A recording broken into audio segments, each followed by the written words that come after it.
Hello and welcome to the Pod Like a Pro podcast. This is the podcast that shares tips, tricks and personal experiences along with industry knowledge to help you podcast like the professionals.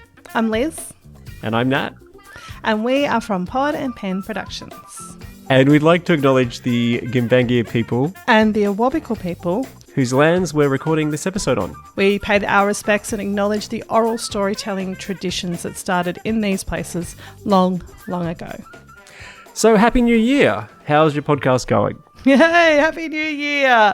Whether you're yet to start or you've been podcasting for years, we can all benefit from taking stock at this time of the year, right, Nat? Yep, completely. What a great time to have a think about how you're going and where you could be going. But what do you need to think about if you're looking at doing a bit of a podcast audit from the start of the new year, Liz? So if you don't have a podcast yet, obviously you can't do an audit of it, but think about if it's something that's been on your to-do list for a long time, which is often what I hear people say when they do come to us, think about what's stopping you. Be honest with yourself about what it is that's stopping you. Is it that, there's so many different things that can stop people from actually getting to a place where they're doing something, and either accept that it's not going to happen or look at changing those things that are stopping you. Now, we do have a mini masterclass with those 5 major blocks that might help you to get through those and get you on your podcasting way. And we also have a podcast launch checklist. We'll put a link to both of those in the show notes. They're both free and they will just help you to get started. Yeah, I mean, as you mentioned, we identify 5 major blocks. And one of the great things about the masterclass is we actually help you get around those blocks as well. So you can turn those blocks around. You can. If imposter syndrome is, just eating you up alive and stopping you from doing the thing that you want to do, you can change it. It's not easy. It's never easy, but actually there is a lot of power in the doing. Yeah, I mean, you could put that on your New Year's resolution list You could. Beating the imposter syndrome. Now, if you do have a podcast, Nat, what should we be thinking about here? Well, it's a great time to, as we're talking about, do an audit. You can do a self-audit, much more exciting than a tax audit, because you get to put yourself in the shoes of your listener, your ideal listener. You can also enlist the help of some trusted listeners that you have, maybe friends or family, or you could do it with a professional like us to go through your podcast and really looking at celebrating what you're doing really well at the moment. There doesn't have to be stuff wrong necessarily. There's just stuff that you could be doing differently. So, Liz, what does that process entail?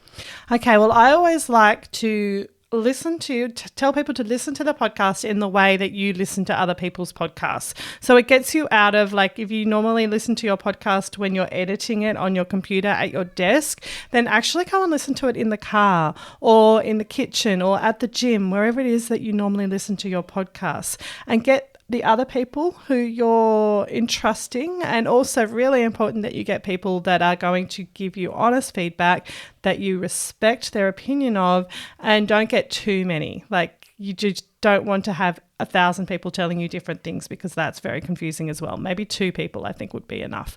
And then write down that honest feedback. Look at what is working. It's really important to look at what's done well in this process, because it can be a yucky process otherwise, and then look at what could be improved or changed or done differently. Stay curious with it rather than feeling like it's a pulling teeth sort of exercise. If you stay curious with it and think, okay, well, I've been doing it this way, but I wonder if I could change it a little bit here or tweak it a little bit there, then the whole process actually becomes quite interesting and exciting rather than feeling like you've done something wrong. Yeah, because you're looking at ways to improve. You're not looking at what you've done wrong. And I think the important thing is really having that detachment from your own performance and from your content, and that you actually are listening like a listener would.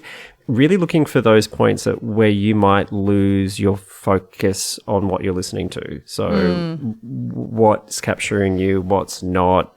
Is it going a bit too long? Could you be getting to things a bit faster? Or did you miss an opportunity with a question? Or did you not follow the conversation in a way that you probably could have? It's just a really good exercise just to really open your eyes to the potentials, the possibilities where you may just be used to doing things a certain way that might be a bit repetitive. I love that point that you just made about notice where you start to lose interest, where your mind starts to wander.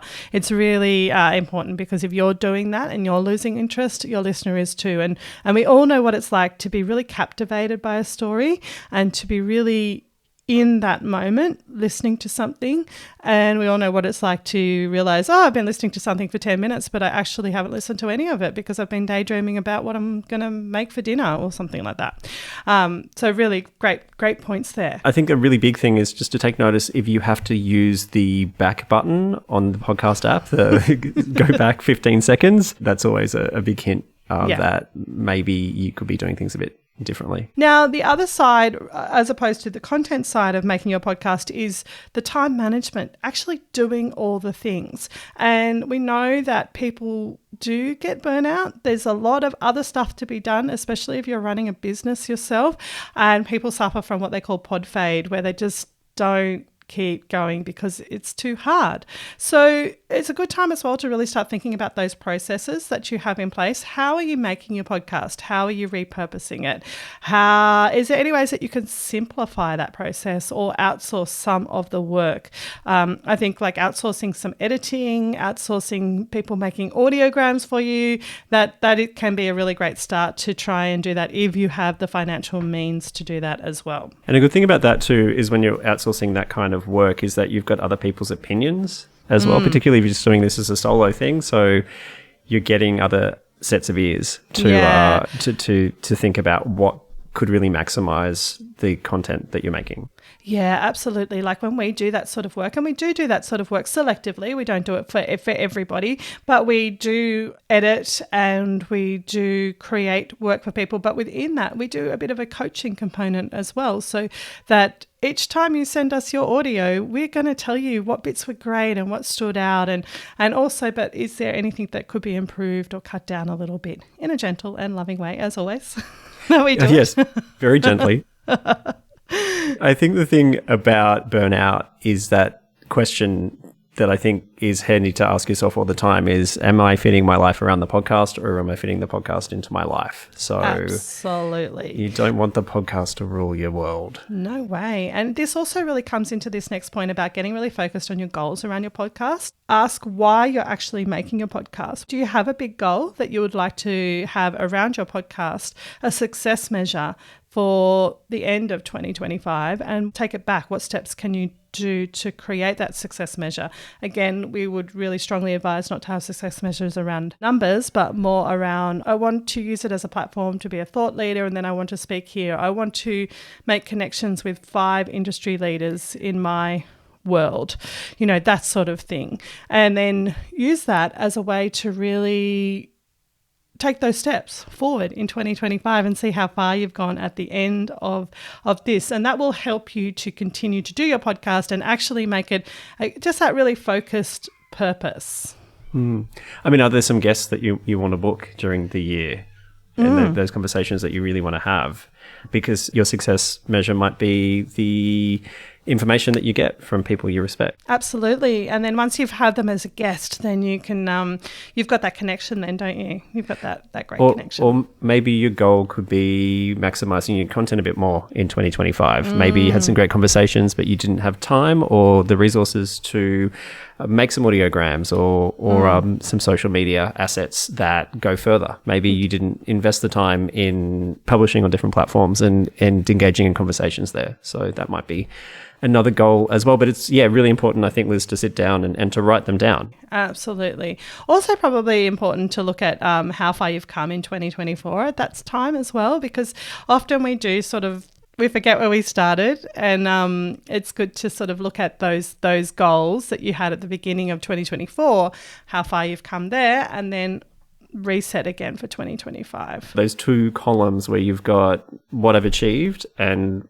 what my goals are from here on. So you don't feel like you're starting from scratch, because you're not. If you have a podcast out there already, you've already done a huge thing by putting it out there. There's a lot of time and confidence and investment. All right, Liz, so show me the money. Is this the time to think about monetization? Well, it could be. It could be. If you've been doing your podcast for a little while now and you've got some good numbers, it doesn't have to be super high numbers, but if you've got some really strong a really strong community of listeners, especially if it's quite niched, then it could be a time to start thinking about monetization, either through sponsorship or ads. Now, if you want to go the ads route, you probably do need the numbers. You probably need quite high numbers. But sponsorship, you don't necessarily need the numbers to be that high, but you do need to have a community of listeners that are really, hardened on listeners who love everything that you're doing and following you in all sorts of different aspects. So if that is you, then you may want to think about doing up a sponsorship package and start to look for funding from aligned businesses that would really work well to be talking about in your podcast. You don't want to sell your soul to the devil. You want to make it a win-win situation for everybody. And then would that sponsorship then allow you to outsource some of that grunt work that we talked about before? Obviously, it's like so many things when you start something, it's really hard to get it all going and you're doing all of the work. But then once you are starting to see some numbers, some success, can you then take the foot off the pedal a little bit and start to see it sort of glide itself, propel itself forward? At the start of a year is a really good time. Maybe you're not thinking about monetization necessarily for 2025, but maybe that's something that you're working towards for 2026. Absolutely. It's probably also a good time to take some time to write a plan for the year, as in a content plan. So when you're looking at those, so maybe you're starting with that big goal of what the goals that you want for 2025. Okay, so what are my episodes going to look like now that I've done an audit and I've listened to everything and I know where I'm going with this? I know my goals for the year. What topics am I going to talk about? Who am I going to talk to? When am I going to take a break in the year? And start to get that big picture of what you'll need to do to reach your podcasting goal by December 2025. Yeah, sort of really being strategic and having little steps instead of just hoping it's just all going to happen. Yeah, exactly. I really hope that has helped to clear up a few ways in which you can tweak and start thinking about getting a bit more excited and more energy into doing your podcast for 2025, because it is a really exciting and fun and wonderful creative activity to do, and the opportunities are endless with podcasting. It's just about making sure that it does fit into your life. Even writing down, what am I excited about? Where's the fun going to be? What are my fun goals with the podcast this year for 2025? Absolutely. Now, thanks for listening to the Pod Like a Pro podcast. And if you'd like help to podcast like the professionals, we offer editing and coaching packages. Check out podandpen.com.au to find out more. And we also offer the Pod Like a Pro podcast program. It's like a course, but we'll be keeping you accountable. So to get you started on your podcasting journey. In a nice way. Doors are opening next month. So if you want to find out more, click the link in the show notes. Until next time, happy listening.